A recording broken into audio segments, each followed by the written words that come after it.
Good afternoon, ladies and gentlemen. My name is Brandon, a diesel technician over here at J-Tech School for Diesel Technology.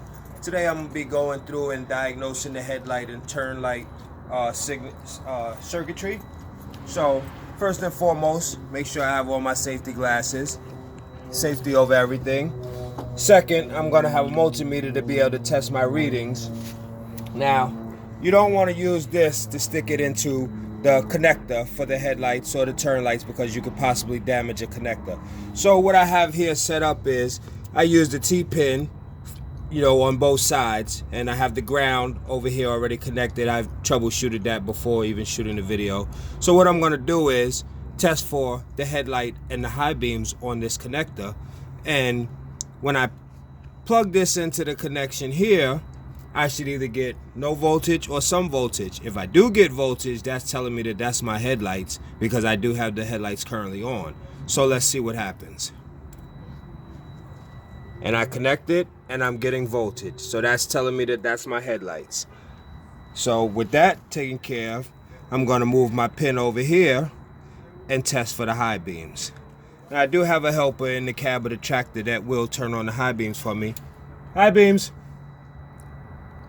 And so I test here, and I'm getting voltage now.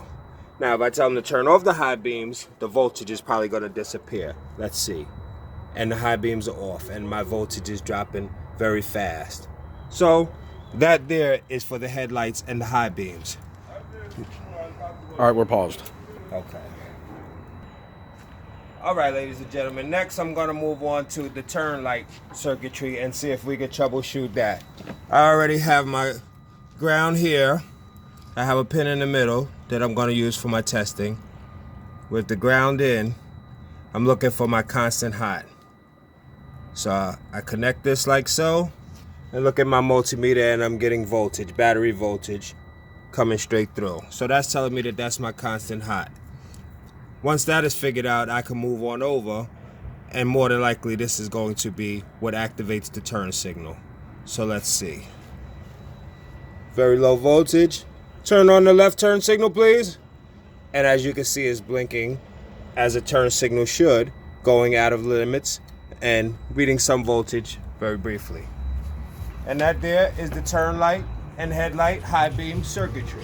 Thank you for watching.